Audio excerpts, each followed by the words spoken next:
जय श्री सद्गुरुदेवाय नमः। जय श्री गणपति देवाय नमः। ओम नमो दामोदराय नमः। कार्तिक माह का माहात्म्य 24वां अध्याय। लिखवाओ से निज दया से सुंदर भाव बताकर। कार्तिक मास 24वां अध्याय सुनो सुधाकर। राजा पृथु बोले, हे मुनिश्रेष्ठ, आपने तुलसी के इतिहास, व्रत, माहात्म्य के विषय में कहा। अब आप कृपा करके मुझे यह बतलाइए कि कार्तिक मास में क्या और भी देवताओं का पूजन होता है, यह भी विस्तार पूर्वक बतलाइए। नारद जी बोले, पूर्व काल की बात है। सह पर्वत पर करवीर कर में धर्मदत्त नामक विख्यात कोई धर्मज्ञ ब्राह्मण रहते थे।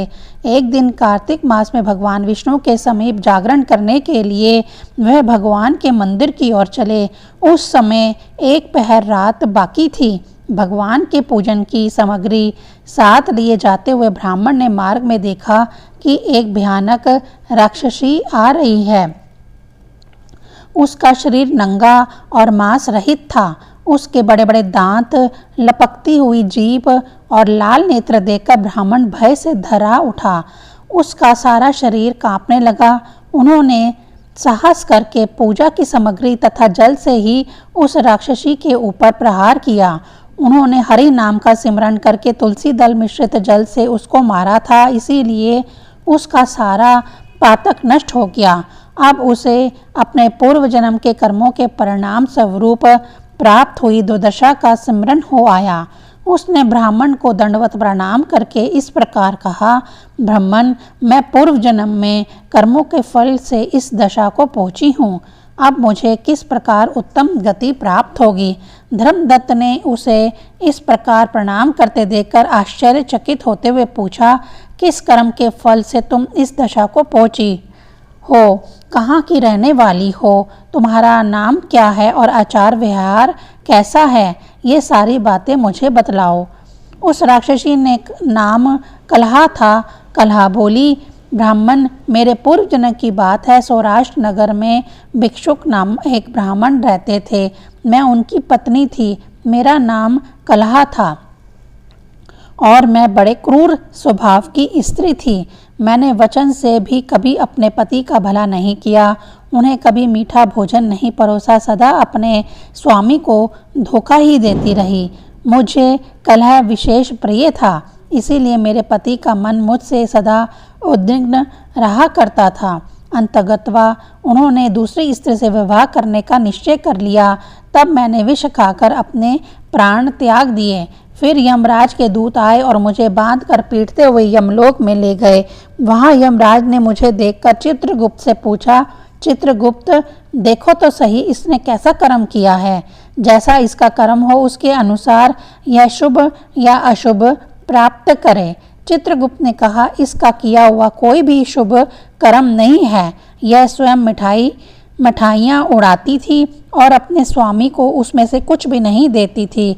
इसने सदा अपने स्वामी से द्वेष किया है, इसीलिए यह चमगादुरी होकर रहे और सदा कलह में ही इसकी प्रवृत्ति रही है। इसीलिए यह विष्ठा भोजी सूकरी की योनि में रहे। जिस बर्तन में भोजन बनाया जाता है उसी में यह सदा अकेली खाया करती थी। अतः उसके दोष से यह अपनी ही संतान का भाण करने वाली बिल्ली हो। इसने अपने पति को निमित्त बनाकर आत्मघात किया है, इसीलिए अत्यंत निंदनीय स्त्री प्रेत के शरीर में भी कुछ काल तक अकेली ही रहे। इसे यमदूतों द्वारा निर्जल प्रदेश में भेज देना चाहिए। वहाँ दीर्घ काल तक यह प्रेत के शरीर में निवास करे। उसके बाद यह पापनी शेष 3 योनियों का भी उपभोग करेगी। कलहा ने कहा, विप्रवर, मैं वही पापनी कलहा हूँ।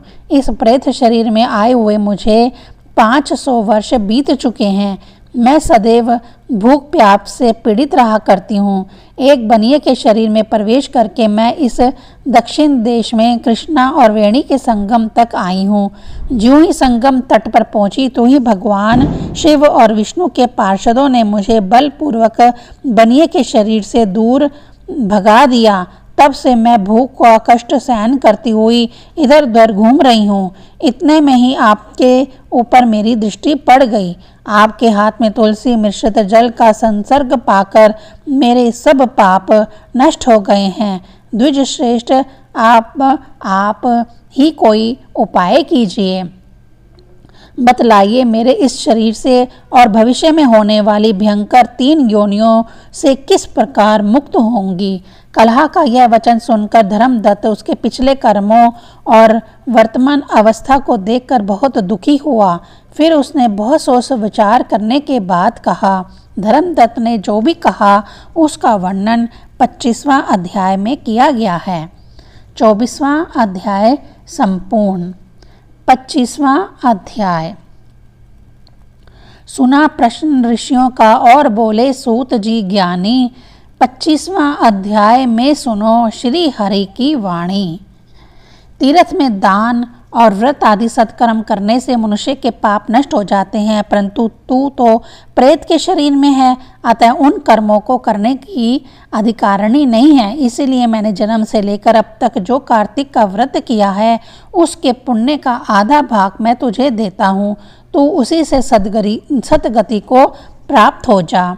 इस प्रकार कहकर धर्मदत्त ने 12 अक्षर मंत्र का श्रवण कराते हुए तुलसी मिश्रित जल से ज्यों ही उसका अभिषेक किया त्यों ही वह प्रेत योनि से मुक्त हो प्रज्वलित अग्निशिखा के समान तेजस्विनी एवं दिव्य रूप धारणी देवी हो गई और सौंदर्य में लक्ष्मी जी की समानता करने लगी। तदंतर उसने भूमि पर दंड की भांति गिरकर ब्राह्मण देवता को प्रणाम किया और हर्षित होकर गदगद वाणी में कहा, हे द्विज श्रेष्ठ, आपके प्रसाद से आज मैं इस नरक से छुटकारा पा गई। मैं तो पाप के समुद्र में डूब रही थी और आप मेरे लिए नौका के समान हो गए। इस प्रकार वह ब्राह्मण से कह रही थी कि आकाश से एक दिव्य विमान उतरता दिखाई दिया। वह अत्यंत प्रकाशमान एवं विष्णु रूपधारी पार्षदों से युक्त था। विमान के द्वार पर खड़े हुए पुण्यशील और सुशील ने उस देवी को उठाकर श्रेष्ठ विमान पर चढ़ा लिया। तब धर्मदत्त ने बड़े आश्चर्य के साथ उस विमान को देखा और विष्णु रूपधारी पार्षदों को देखकर साष्टांग प्रणाम किया। पुण्यशील और सुशील ने प्रणाम करने वाले ब्राह्मण को उठाया और उसकी सराहना करते हुए कहा, हे द्विज श्रेष्ठ, तुम्हें साधुवाद है, क्योंकि तुम सदैव भगवान विष्णु के भजन में तत्पर रहते हो, दीनों पर दया करते हो, सर्वज्ञ हो तथा भगवान विष्णु के व्रत का पालन करते हो। तुमने बचपन से लेकर अब तक जो भी कार्तिक व्रत का अनुष्ठान किया है उसके आधे भाग का दान देने से तुम्हें दूना पुण्य प्राप्त हुआ है और सैकड़ों जन्मों के पाप नष्ट हो गए हैं। अब यह वैकुंठ धाम में ले जाई जा रही है।